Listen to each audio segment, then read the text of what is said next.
Vanguard index funds, ETFs, and mutual funds, and see how you can get started investing into these funds. There's usually a lot of confusion that people experience when they hear other people talk about these terms. So I'm going to explain what they are, what to look for when investing into one, and which ones might be best for you. Hopefully we can answer some questions you may have, and if not, then please feel free to leave a comment down below. So let's get started. ETFs, mutual funds, index funds, they're similar in a lot of ways. They're all baskets of stocks that can hold up to a couple hundred different stocks or a couple of thousand different stocks. Now, one difference between mutual funds, index funds, and ETFs is that index funds and mutual funds usually have a higher starting minimum investment amount compared to ETFs, which have a lower minimum investment amount, meaning you can get started investing into ETFs with a lot less money. Also, fees tend to be higher with mutual funds rather than index funds and ETFs, but we'll touch more on that later. The main difference here is that ETFs and index funds are a form of investing called passive investing or passive management. Passive management means that the fund itself isn't managed by a specific person or people picking which companies to buy and sell, which ones to include in the fund. Instead, it's managed by computers based on rules which track a specific index. For instance, the S&P 500 or the Nasdaq index. So when the stocks in those indexes go up, the index fund or the ETF goes up as well. Now, mutual fund is a form of investing called active management or active investing. So this is where you can have a really smart person called a fund manager or a team of people saying, let's buy 1 million shares of company ABC and sell 2 million shares of company XYZ so they can try to beat the market. The only problem is that 80% of mutual funds don't do better than index funds or ETFs. So hopefully you're still with me. The key point so far is that index funds and ETFs are passively managed, whereas mutual funds are actively managed. So before we look at some examples, for your information, you can buy any of these funds through any broker you have available. You know, for example, TD, Robinhood, Vanguard, Fidelity, Wealthsimple, etc. So let's go and look at the benefits of ETFs. I'm going to look at ETFs because, they're my favorite. So number one, low costs. Like we said before, ETFs are a form of passive investing, meaning there are much lower costs for these funds compared to mutual funds, which are a form of active investing, because those active funds have to pay more for those specific people to manage the buys and sells of the companies in their portfolio and monitor the performance of the portfolio. So all of these expenses are part of something called the expense ratio, which we'll look at later in detail in some examples. Number two, liquidity. So ETFs are traded on stock exchanges. They can be bought and sold any day that the stock market is open, compared to mutual funds, which can only be bought and sold at specific times. Number three, diversification. ETFs help give you diversification, which is just a fancy way of saying help reduce your risk of individual stock picking, because when you start to pick individual stocks or companies, it can be really hard to tell which ones will do well over the long term and which ones won't. ETFs usually hold hundreds or thousands of stocks, and if one fails, it doesn't really affect you that much, or you might not even notice it. Mutual funds are actively managed, so they're usually made up of a couple stocks or companies that the fund managers pick and are usually not as well diversified as ETFs. Number four, transparency. So ETFs provide you with full information on stock performance and costs, whereas some mutual funds might not. And number five, it's not on here, but less time and work. Instead of you researching individual companies, which can take a lot of time and work, you can just buy an ETF, which takes out all of the work and lets you buy the market as a whole. Okay, so let's go and look at some of these funds specifically. We'll be looking at the Vanguard ETFs. Okay, so we just go to the Vanguard site here, and then we can go to investment products, ETFs. Okay, and we can see view all Vanguard ETFs.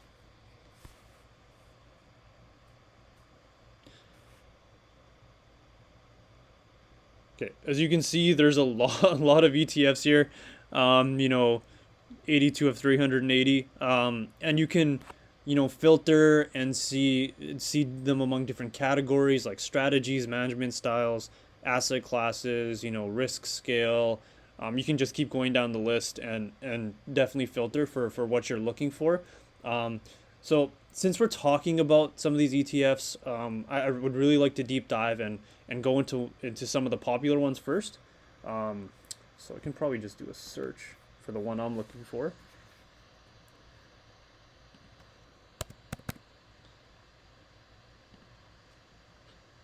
So here we go. This is the Vanguard S&P 500 ETF. It has the ticker symbol VOO. Just click that.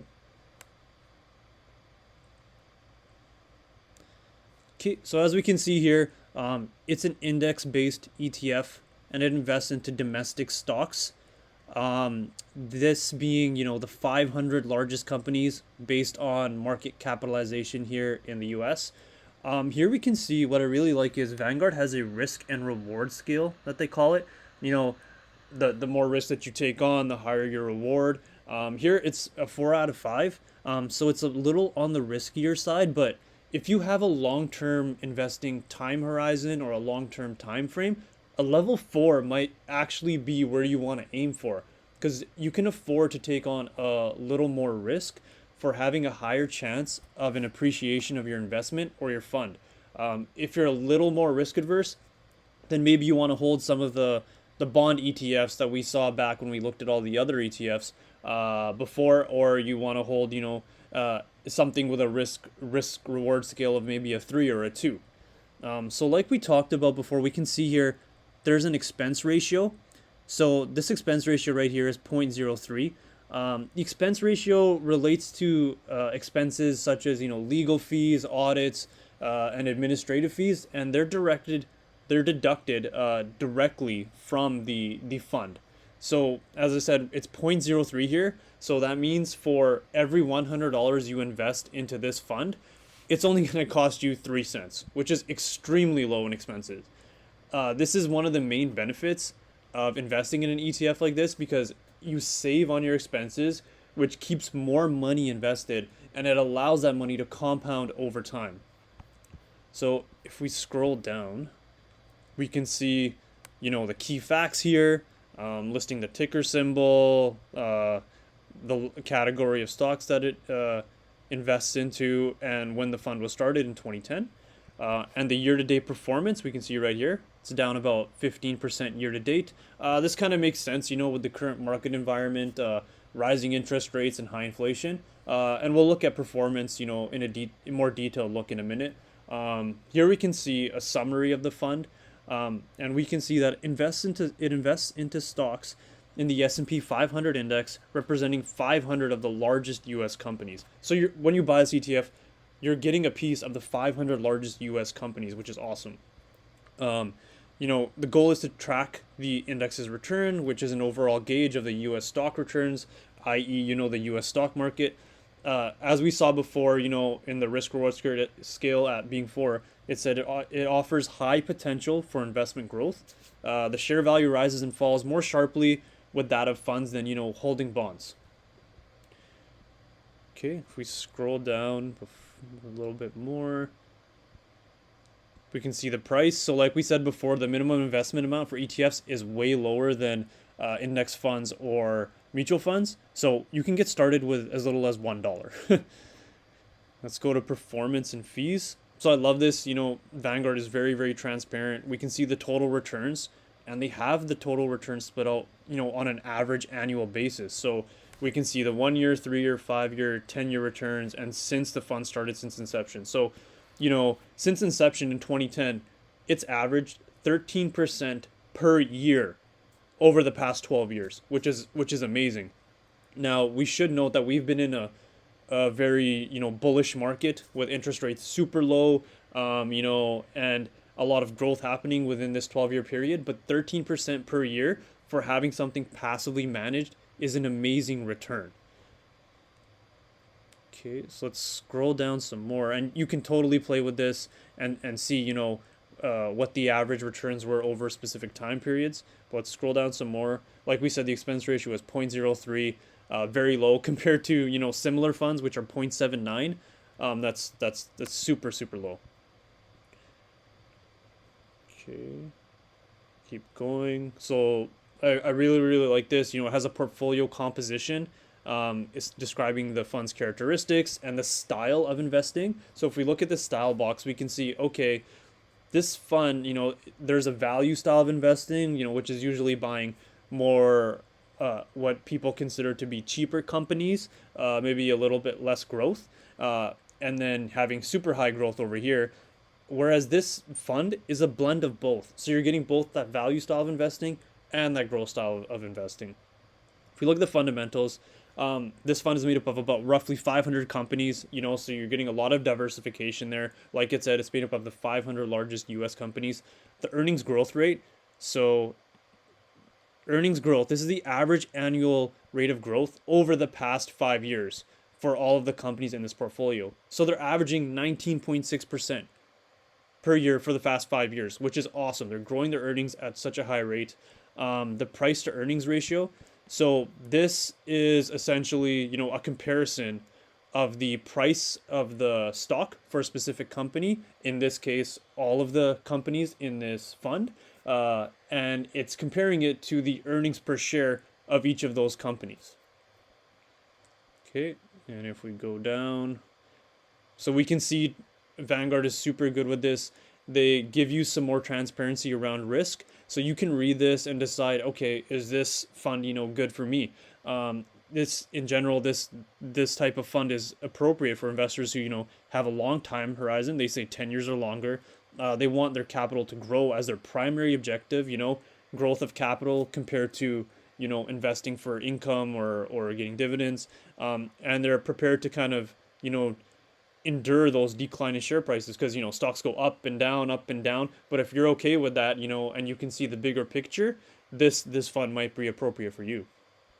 So as we scroll down some more, we can see that it's split up between the different sectors, which is awesome. Like if we just hover over this, communications is 7.4%, consumer discretionary 10.9%, consumer staples 6.9%, financials 11%, and if you're confused on what these different sectors mean, just think about it in terms of different companies, energy being like oil and gas, things we use for energy, financials being like banks and financial institutions, consumer staples, those things that we need for like grocery stores and those type of things. Consumer discretionary, those are things that we might spend our money on, we might not. Healthcare, pretty obvious there. Information technology makes up a huge percentage here, 26%. Pretty sure that we all know what's going to be in here, but we can scroll down and see what else is in there. And then real estate and utilities. So if we scroll down, right away we can see the top holdings are Apple at 5%, Microsoft at 5%, Amazon's in here, Tesla, Google with two different share classes, making up about 3%. Berkshire Hathaway, good old Warren Buffett's company, and then some energy, ExxonMobil, and healthcare, Johnson & Johnson. So this is awesome. It gives you the holdings here of the fund very transparently. You can see everything.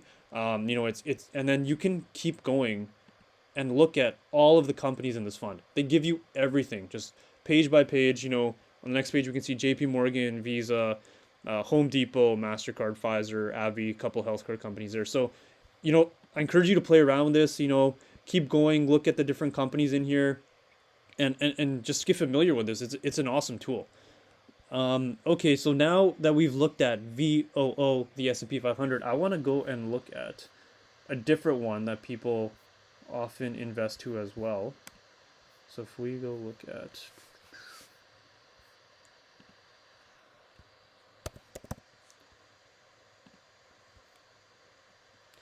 Okay, so here we have the Vanguard Total Stock Market ETF.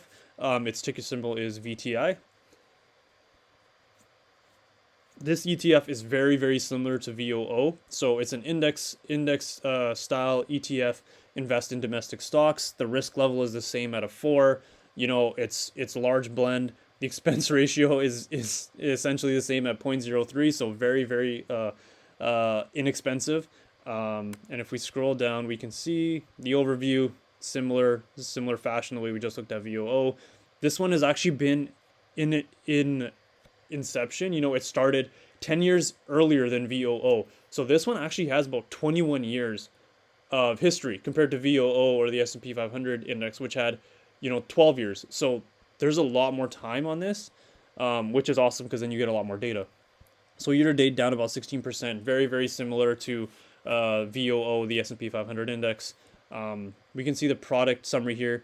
It's actually made up of large, mid, and small cap companies across growth and value. So this is where it's a little different. The S&P 500 index was made up of only large cap U.S. companies. This is made up of large, mid, and smaller size companies. So you're getting diversification across the sizes of different companies, which a lot of people like as well.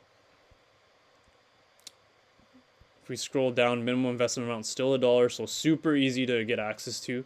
If we look at the performance and the total returns here, we can see, the different performance over different time periods. 3 years very similar, 5 years very similar to VO, 10 years at 12.4% per year. That's pretty awesome. And now if we look at since inception, it's actually 7 or 6% lower than what the S&P 500 was. But we have to remember, this has been around for an extra 10 years than the S&P 500 index. So it's gone through a lot more downs as well, a lot of down markets. We had the 2008 financial crash, which was reflected here. It wasn't in the S&P 500 index, and then we also have the dot-com bubble. So there's a lot more data here, which this to me is a more realistic return or an expected return compared to that 13% that we saw with the S&P 500 index. So we scroll down, see the price. Again, the portfolio composition and the style, similar style to the S&P 500. It's a blend of value and growth, and it invests primarily in large, but you do get exposure to mid and small companies. As you can see, the number of stocks here is 4,000. So you get exposure to 4,000 different companies compared to the S&P 500, which was 500. So, still very well diversified, a bunch more companies. The earnings growth rate is very similar to what we looked at, 19%. Price to earnings a little bit lower at 18. So if we scroll down, again, Vanguard gives you this risk paragraph, a couple more comments on it. This is essentially the same as the S&P 500 index that we just looked at. This for people who have a longer time horizon, 10 years longer, and they're seeking, growth as their primary objective, and they're okay with the ups and downs of the market as long as they understand that, over a long time horizon, stocks will go up. So we can see the different sectors. Basic materials 2%, consumer discretionary 14%, staples are in here, energy, financials at 11%, healthcare 14%. So the weightings here are a little different than VOO.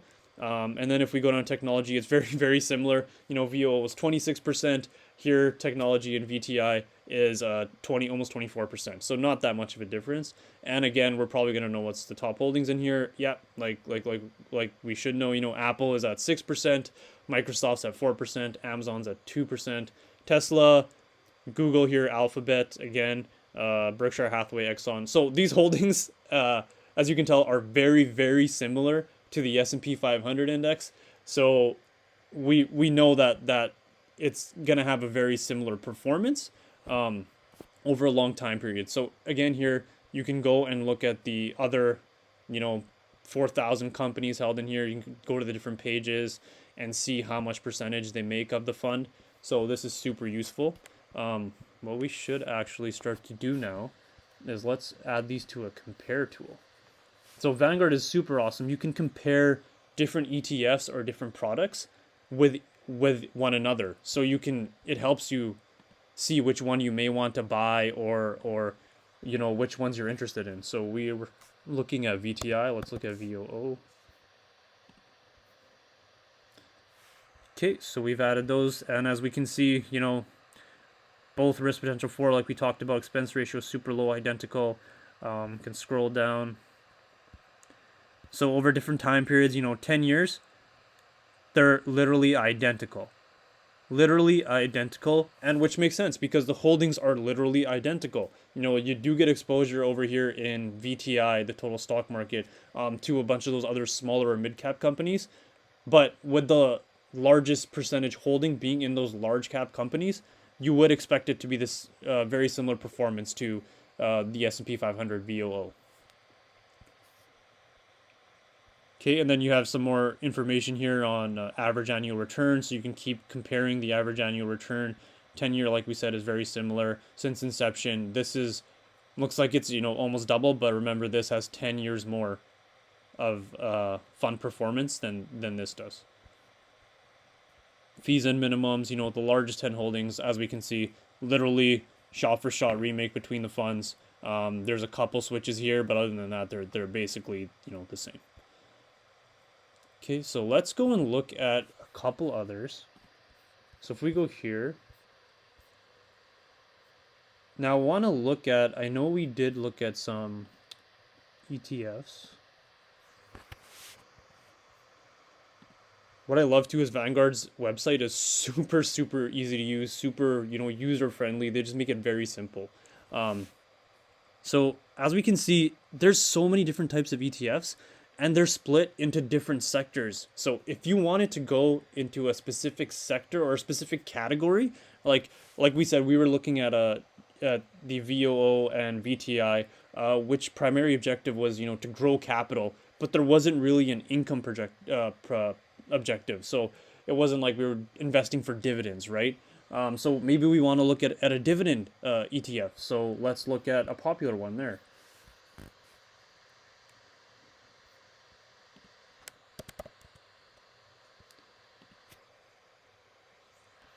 So here we have what's called VYM, the Vanguard High Dividend Yield ETF. So this is for a lot of the dividend investors out there. They want that capital appreciation, with that dividend income. So we can see it's an index ETF. It's passively managed. The risk reward scale is still at a 4. The expense ratio is a little higher. It's double, but it's still super low, 0.06. And then we can see the, key facts again.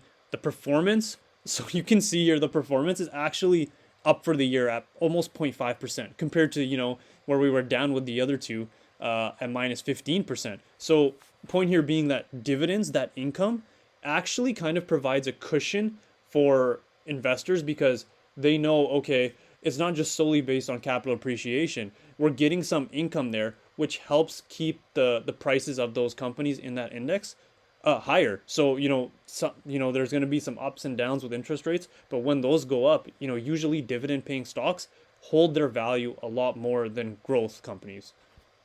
So we can see the product summary here. It's passively managed. It's performance of stocks that are, forecasted to have higher above average dividend yields. So companies that are paying a very, very good dividend, they're growing their dividend over time. We can see here the performance as well.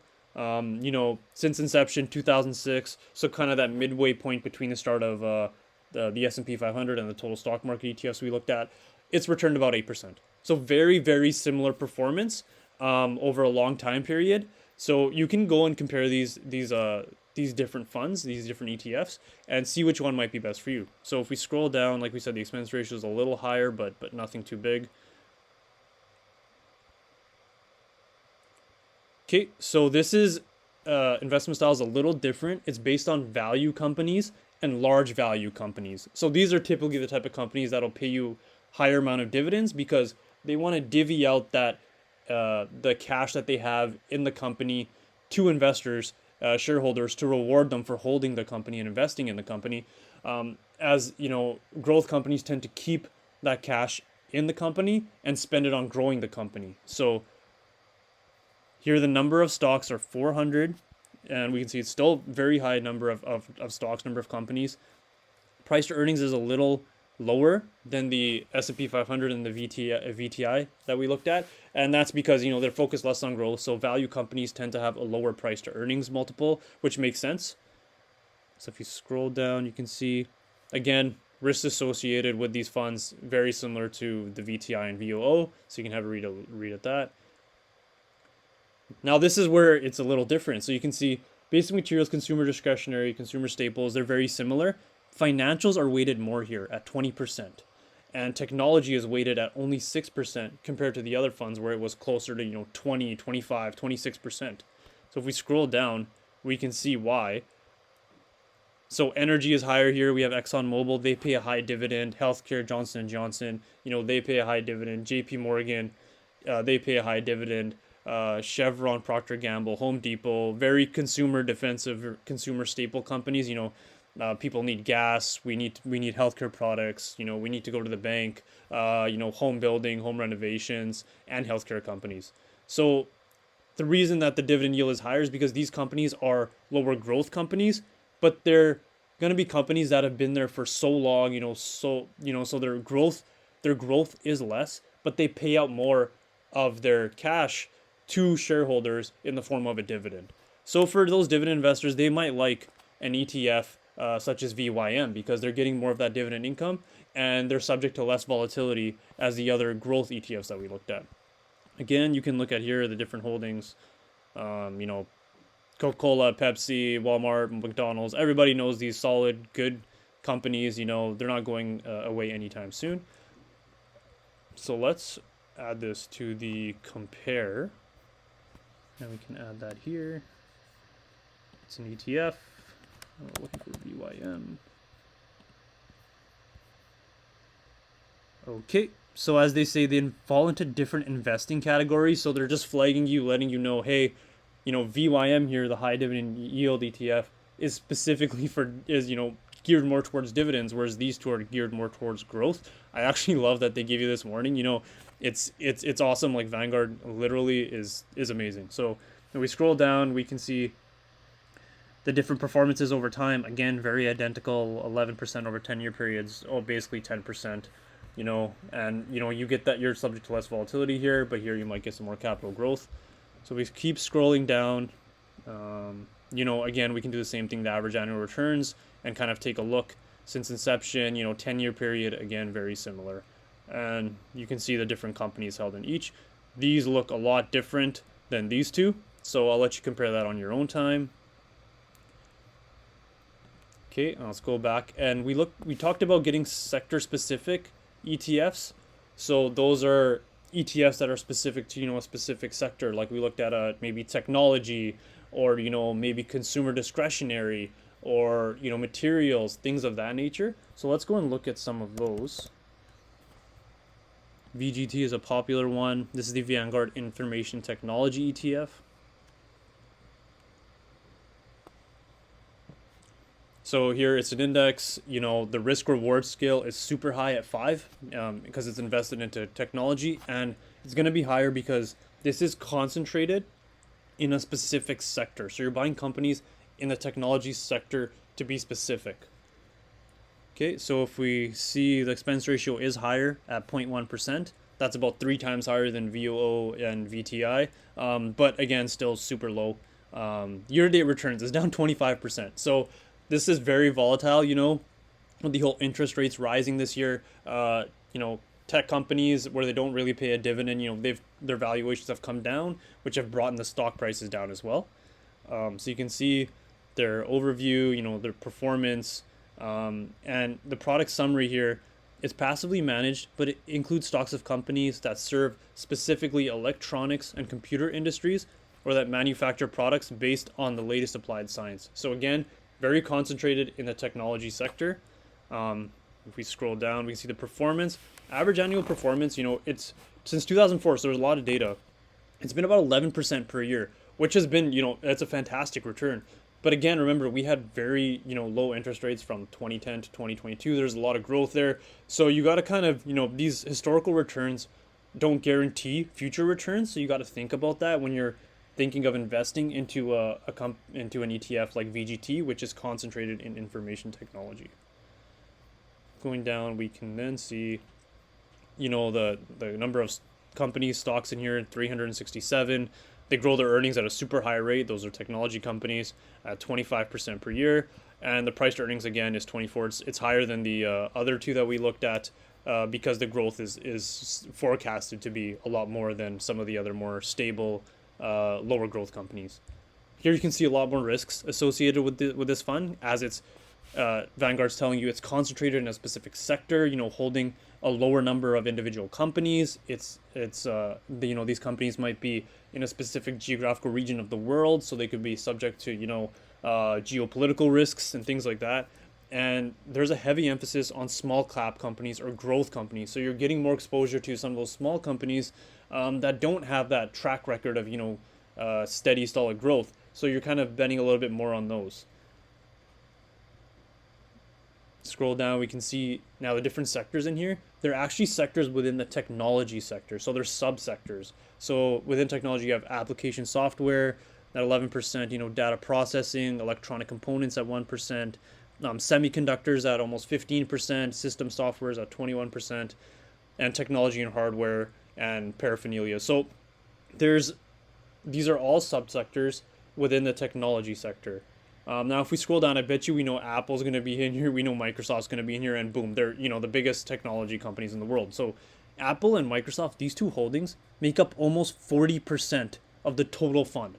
So, 40% is made up in two companies. So, super super concentrated.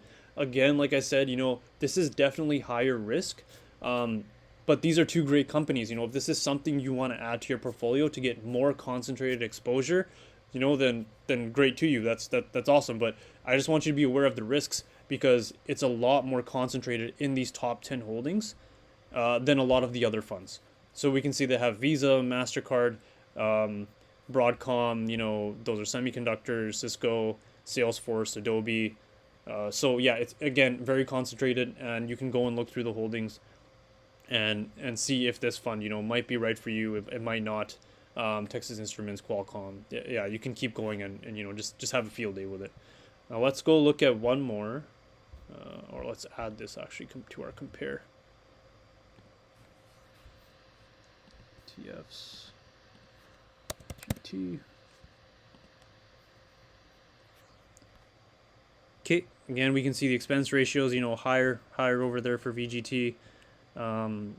It gives you your 10-year performance, which has been the best 10-year performance, considering technology stocks have gone through the roof in the past 10 years. But again, remember, history is not a guarantee of future returns, so please keep that in mind. You can scroll down. You can look at the different average annual returns over different time periods, 1 year, 3 year, 5 years, 10 years since inception.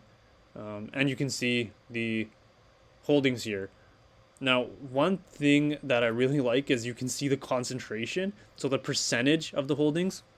So in the total stock market ETF and the S&P 500 ETF, they're very similar, 23 to 27%. Same with the dividend ETF, it's 24%. Here you can see how concentrated VGT, the information technology ETF, is. It's almost 60% in the top 10 holdings, with 40% of that being Apple and Microsoft. So that's definitely something to consider. That's why they rated a level risk 5. It's a lot more riskier, but that might lead to higher rewards. It might not. So you definitely need to consider that when you're looking at these sector-specific ETFs. Let's look at one more very, very quick. One other popular one. I actually do like it a lot. I think it's VDC. Yeah, so this is VDC, Vanguard Consumer Staples ETF. So it's an index ETF, the risk reward is 5 because it's concentrated solely on consumer staples. Expense ratio is similar to VGT, at 0.10. So it's a little higher. Year-to-date returns is only down 3% compared to, being down 15% in the S&P 500 and the total stock market. So like we said, it's concentrated in the consumer discretionary category, and it picks stocks of companies that provide direct-to-consumer products based on consumer spending habits that are considered non-discretionary. So they consider these to be things that consumers will continue to need to keep buying, as opposed to having a choice. So I have to go to the grocery store, I have to buy this, I need to eat, compared to I can maybe buy an iPhone, or I can wait a year, that's up to my discretion. Those aren't the companies that are included in here. They're not discretionary. They're staples. So we need to buy the products from these companies in order to keep living our lives. So performance, we can see here, since inception, very good still, close to almost 10%. So it's very similar across, VYM, not VGT. Well, still similar to VGT, VTI and VOO. So you can do a comparison over the returns, average annual return per year. Keep going down. We can see it's made up, of 100 companies. Earnings growth rate is a lot lower, 8%, which makes sense. Consumer staples, the stores where we go and buy stuff, they don't really grow their earnings at a super high rate, not 20%. 8%, 5 to 8% is usually where their sweet spot is, and that's totally predictable. It's a predictable growth. Some people really like that. I actually do. And then price to earnings here, we can see it's a little higher at 22. But that's something for you to evaluate yourself. And if you scroll down, you can see again, similar to VGT, they give you a lot more risks here because it's concentrated in a specific sector of the stock market. It's concentrated in consumer staples. So you need to know that you're just getting exposure to this particular sector of the stock market. Scroll down, we can see all the subsectors in here. So within consumer staples, there's agricultural products, household products, cleaners, things that we use all the time, dishwashing soap, etc. Supermarket centers, which we have to go to, packaged foods and meat, soft drinks. So, soft drinks at 21%. I can already tell you what's going to be here. You do too. Pepsi and Coca-Cola are going to be my guesses. And what do you know? The top when the top three holdings are Pepsi and Coke. Procter and Gamble. This makes a lot of your consumer discretionary products that you use in your household, like toothpaste, deodorant, things that you're going to keep needing to use. Costco's up here. I love Costco. Great company. It's 7% of the portfolio. Walmart, Altria. This is more cigarette based companies. I don't really like them, but they're a solid dividend payer. Some people stay away from these companies. They consider them to be sin companies and they won't invest in them for ethical reasons, but that's totally up to you. Colgate, and Philip Morris and Mendezell. So there's, like we said, there's a lot of, it's concentrated in consumer discretionary companies. So companies that, have been making products for a long time, things that you need to keep buying. Those are consumer staples as opposed to consumer discretionary, which are things that you have a choice of buying, right? So yeah, you can do a comparison of this too. You can add it here.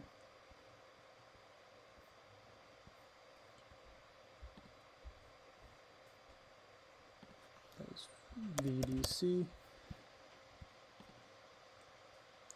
This is such an awesome tool. So you can compare again over here the expense ratios, the risk potential is 4 or 5, the 10-year returns of each, which are very, very similar. You can see since inception returns, average annual return here as well, the same thing as above. So you can compare what time frame you'd like to look at, the fees and the minimums. There's the top 10 holdings again, looking very, very different from VGT for sure. Again, you'll notice though that the percentage of concentration is very high, 61% in these top 10 companies. So that's definitely something you need to consider. So, I just want to summarize by saying we've seen all these different types of ETFs, and you might be wondering, which one to include in your investment portfolio. And all I'm going to say is it totally depends on your risk tolerance and your investing time horizon. But you need to do whatever feels comfortable for you. Some people are fine with putting 100%, into the S&P 500 index. And some people, maybe they want a mix of dividends and growth, so they'll put 50% into, the dividend yield index and 50% into the S&P 500 index.